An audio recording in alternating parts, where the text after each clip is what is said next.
I'm Sam. Sam. I'm Sam Peterson, a knife enthusiast and a writer. I've written two books: Trunky, Transgender Junkie, and Sugar, a memoir of craving, which you can get anywhere fine literature is sold.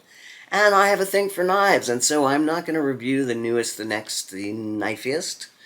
I am going to queerly share my queer love of knives with you. Boop! Wow. Just wow. My life turned into such a shit show tornado that I actually did not feel any love for knifery this week. That is because the emergency vets took $4,500 of all my money, and then my cat bit me, for which he is under house arrest. The bite got me antibiotics. The antibiotics gave me vertigo.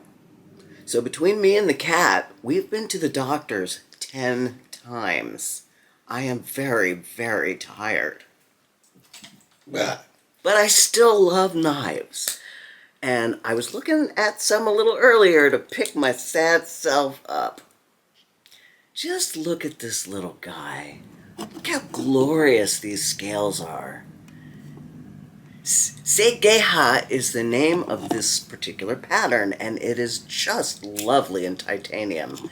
This is the Peña X Series Caballero. It is Enrique Peña's production line, which is as close as I'm going to get to custom. It's a petite little blade, but very, very feisty. This guy makes me feel super happy. Just love this guy.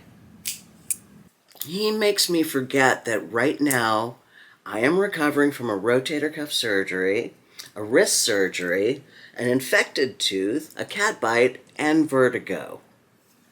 He erases all that. That is the power of a deeply committed hobbyist. You can make a talisman out of anything. I didn't get into knife collecting to heal myself, but evidently that's what's been happening. I've had a knife-shaped hole in my chest since childhood, and now it is a vortex of steely need, sucking up all the G10, micarta, steel, and titanium in an attempt to fill a relentless void. I know things will not cure me. Things will never fill the eternally empty chasm of the soul. But things will give you an immense and immediate amount of pleasure, so I'll take it. Since I no longer have a budget that includes knives for a bit, I am revisiting some earlier knives that maybe didn't get quite their due as new knives were coming in. I'm not a little ashamed to say that at one point, knives were flying through the door pretty fast. So I didn't have the leisure to appreciate them individually. One maker, one house I really, really like, as you know, is Tuya with Dave Warren. I don't know what his deal is. He does design some of the knives, but he is the U.S. distributor for a Chinese brand called Tuya Knives. Their knives are quite distinct. They are designed by a variety of folks, so there isn't one identifiable look. Rather, there are a dozen unique offerings, all extremely well made by whatever OEM creates them. They always feel very well constructed, weighty without being heavy, beautifully machined, and mercilessly sharp. As showpieces, they are nearly unparalleled. As EDC knives, the Tuya NV3 is still my favorite, although the Kaladin takes a strong second. I have been watching some other knife guys. I learned that Pete of Cedric and Ada is on a fitness journey. He has a very, I almost said erotic, exotic array of powders and bits that he throws into a blender for his breaking of the fast. Yes, he's fasting too. I love that he really uses his blades. It gives me a thrill every time he opens one of those spider coves of his, and it's absolutely filthy. Just love it. I learned that Jared of Neve's Knives is not the one to try to pull the wool over. He and his partner Kara go deep diving. They do these deep dive investigatory pieces on the shadier corners of the knife interwebs.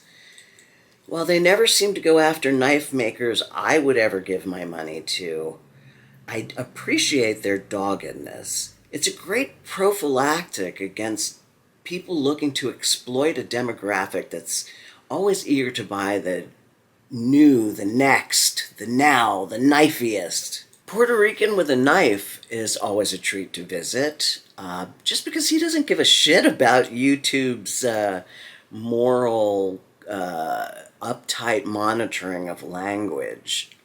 Plus, his delight is always infectious. What I'm learning during this knife buying hiatus is that my connection with knives is visceral. I had to sell a few of my babies to pay for this vet hospital bill, and it was painful. I don't usually mind giving up things, but I had developed a relationship with each knife.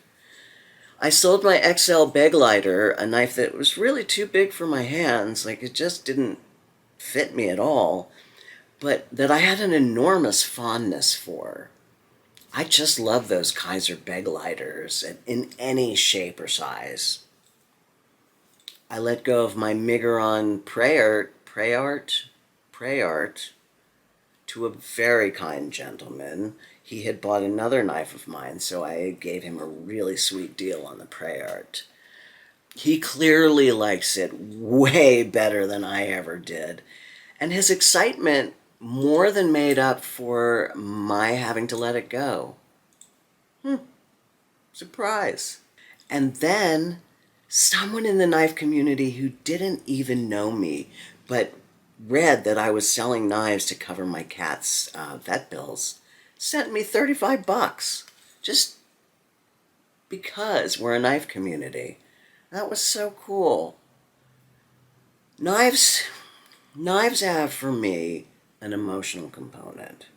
They not only give me pleasure, the initial rush of the purchase and arrival, the developing relationship as you carry it intimately in your pocket, they make me feel connected with other people. Collecting is a solo endeavor, but for me, knife appreciation really happens when I share it with you.